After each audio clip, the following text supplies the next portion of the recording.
যারা কখনো লঞ্চের জার্নি করেন নাই, যারা কখনো লঞ্চে চড়েননি, যারা কখনো লঞ্চ দেখেননি, তাদের জন্য আজকের ভিডিও। এখানে পুরো লঞ্চ দেখানোর চেষ্টা করব। এটা লঞ্চের ভিতরে কি থাকে, লাল গালিচা দিয়ে এই যে আপনার কেবিনগুলো আছে, একের পর এক কেবিন আছে। আমরা আছি 317-তে। তো আমি এখন 3তলা থেকে নিচের দিকে দেখানোর চেষ্টা করব। এই যে এখানে বারান্দা, এই সিঁড়ি দিয়ে আমরা নামতে থাকব। এই যে সিঁড়ি আছে, 3তলা থেকে 2তলা, 2তলাতে নামলাম। এখানে বারান্দায় এই যে মানুষজন বসে আছে, বাইরের দৃশ্য দেখতেছে। এটা সন্ধ্যার পরে, তাই বাইরে তেমন বেশি দেখা যায় না। 3তলা থেকে 2তলা থেকে আমরা আবার নিচের দিকে নামতে থাকব। আমরা নিচের দিকে নামতেছি, নিচের দিকে নামতেছি। নামতে নামতে আমি চলে যাচ্ছি একদম নিচতলার দিকে, প্রায় নিচতলার দিকে আমরা চলে যাচ্ছি। এই যে সিঁড়ি দিয়ে নামে, এরপর ভিআইপি, এই যে ভিআইপি কেবিন আছে এখানে, ভিআইপি কেবিন আছে। এই যে বারান্দা আছে, বারান্দাতে অনেক লোক বসে থাকে, অনেক লোক বসে আছে। এই যে অনেক লোক বসে আছে বারান্দাতে। তারপর জায়গা সংকুলন না হওয়ার কারণে ডেকে অনেকেই দেখা যায় যে এই কেবিনের সামনে এসে থাকে, কেবিনের সামনে এসে থাকে। আবার কেউ কেউ নামাজ পড়তেছে। এই যে ডেকের কিছু অংশ, মানে কেবিনের সামনের অংশে অনেকে চলে আসে ডেকে। বেশি জায়গা যখন ঈদ অথবা কুরবানি আসে তখন জায়গা সংকুলন হয় না, সেজন্য অনেকেই এখানে বসে। এই যে একবারে লঞ্চের সামনের অংশ, সামনের অংশ এখানেও দেখেন বসে বসে গল্প করতেছে। এটা যে একটা জার্নি সেটা বোঝাই যায় না। বাসে একদম চিমটে মেরে বসে থাকতে হয়, যে এদিক ওদিক করা যায় না, তারপর ঘোরাফেরা করা যায় না। এই যে দেখুন তারা যে জার্নি করতেছে এটা বোঝাই যাচ্ছে না, দাঁড়িয়ে দাঁড়িয়ে গল্প করতেছে, লঞ্চ চলতেছে।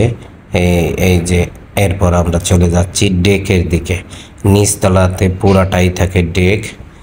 এখানে ডেকে যে যার মতো বিছনা বিছিয়ে বসে আছে।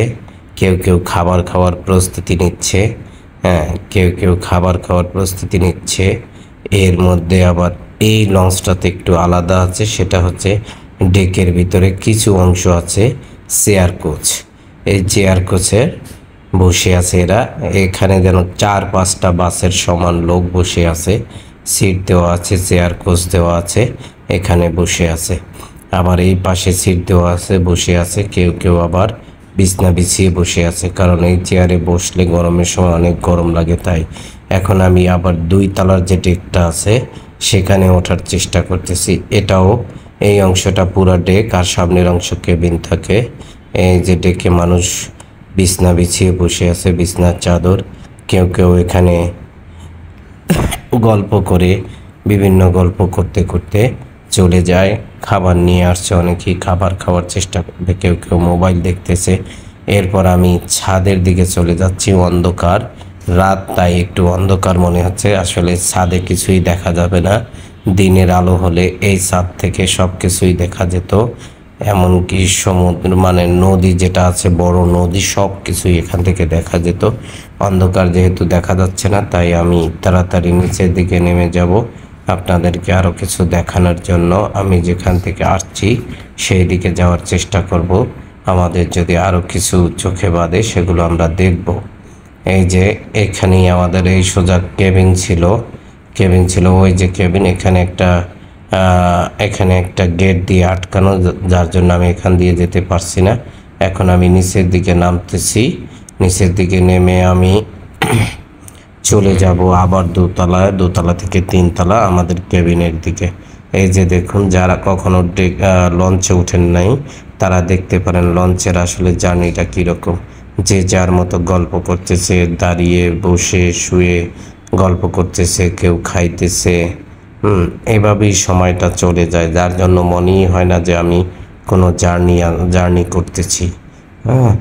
খুবই আরামদায়ক একটা জার্নি।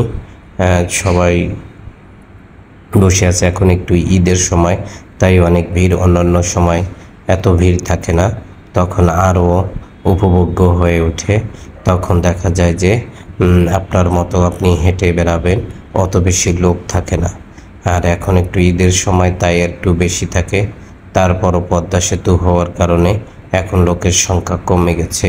এর আগে এতে তিল পরিমাণ জায়গা ফাঁকা থাকতো না। একই বিছনার চাদরে 5 জন 6 জন 8 জন পর্যন্ত চলে যেত গাদাগাদি করে।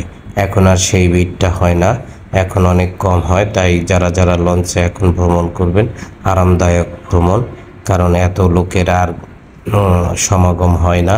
অনেকেই এখন বাসে খুব কম সময়ে চলে আসতেছে, আর যারা আরামদায়ক ভ্রমণ করতে চায় তারা লঞ্চে যাচ্ছে।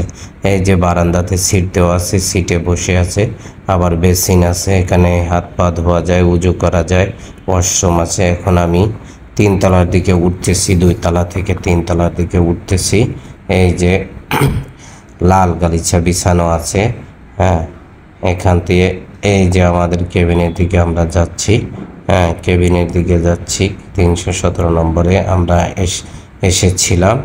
এই যে খুব সুন্দর কেবিনের ভিতরে, এই যে খাট আছে, 2টা খাট আছে, এরকম পর্দা দেওয়া দিয়ে ঘেরা থাকে। এই পাশে ব্যাগপত্র রাখা আছে, টেবিল আছে, টিভি আছে, এখানে মোবাইল চার্জ করা যাবে। তারপর এই যে ব্যাগপত্র রাখা আছে, 2টা খাট আছে, এভাবে পরপর 2টা খাট। এটা হচ্ছে ডাবল কেবিন। তো ভালোই লাগবে এখানে ঘুরলে, ইনশাল্লাহ। সবাই যারা যারা দেখেছেন নিশ্চয়ই ভালো লাগবে। আপনার বাসার মতো খেয়ে দিয়ে ঘুমিয়ে যাবেন, সকালে উঠে দেখবেন যে আপনি আপনার গন্তব্যে চলে আসছেন। আর এই আরামদায়ক ভ্রমণের জন্য আজও অনেকেই লঞ্চে